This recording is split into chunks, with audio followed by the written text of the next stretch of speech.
were through.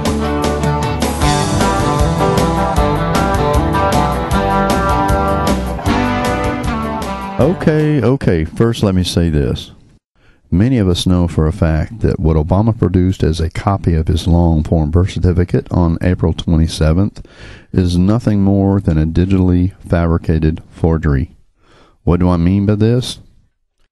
What I'm telling you is that Obama's birth certificate was created on a computer and only exists in cyberspace.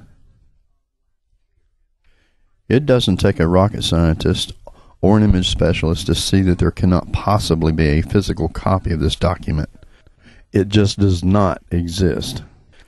There are too many anomalies. Some of these anomalies are physically impossible in real life. In this ongoing debate about what can be done about this forgery, we're constantly being told, you won't ever be able to view Obama's real birth certificate in the vaults in Hawaii. The Department of Justice and the courts won't allow it. We don't even need to see the original. The image alone is proof of fraud. If I showed you a picture of an eagle I have that has sparrow wings and flies, you wouldn't need for me to reproduce the eagle to prove that I'm lying. We all know that it would be physically impossible. It would defy the law of physics. There are at least 25 anomalies on the image Obama produced as his so-called birth certificate. In fact, it's an extremely poor forgery. I've broken down the anomalies into two categories. There are those anomalies that can be reproduced but would make absolutely no sense as to why a clerk in Hawaii in 1961 would do this. Take, for example, the multiple fonts found in the image. Unless you have a manual typewriter with several lowercase a's, h's, l's, etc.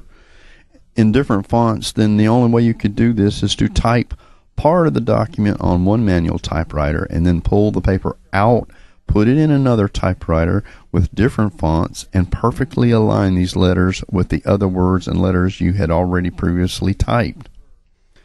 I used a manual typewriter in my business for many years.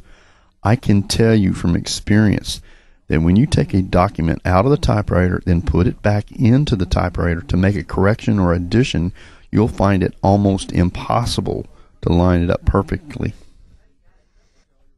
Obama's image doesn't just have one of these situations, it has many. So yes, it could be done, but it would be nearly impossible, and it would make absolutely no sense for a clerk to do this.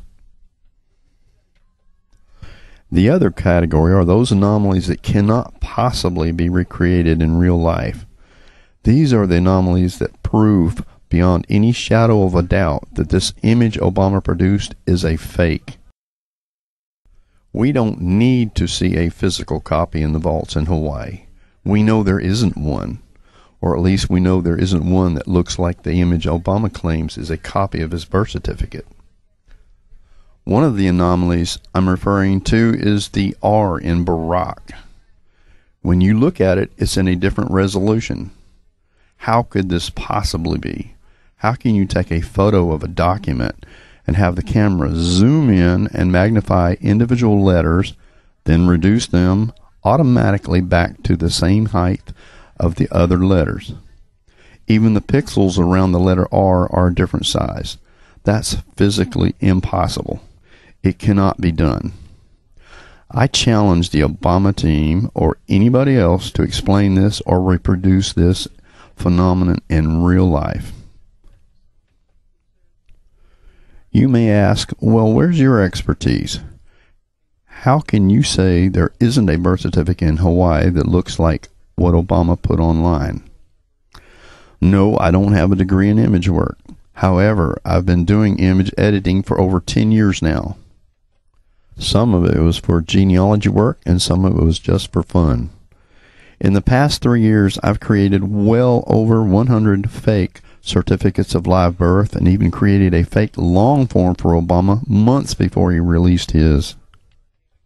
I promise you, my version is much more believable than what Obama's team created. I can also create anything you want me to with oil paints. If you want an airplane, I can build you one. If you want me to write and create you a song, I can do that too. She's killing me, but I love her too much to go on and set her free. However, there are a few things I cannot possibly do. I can't create an eagle that can fly with wings of a sparrow, and there is no way in hell I can recreate Obama's image of his birth certificate in real life. So, for those who want to ignore this issue with your head in the sand and hope it will go away, forget it. It ain't going to happen. When it's finally realized either in a court of law or in the court of public opinion that Obama is a fraud, all hell will break loose. Think of the lawsuits, the calls for members of Congress to resign or be indicted. Think about the 2 Supreme Court justices appointed by Barack Obama. Even if they aren't removed, what credibility problems does this create? The list of catastrophes is a mile long. And why? Because too many people want to ignore this problem. It's time to wake up and decide what you are going to do about it.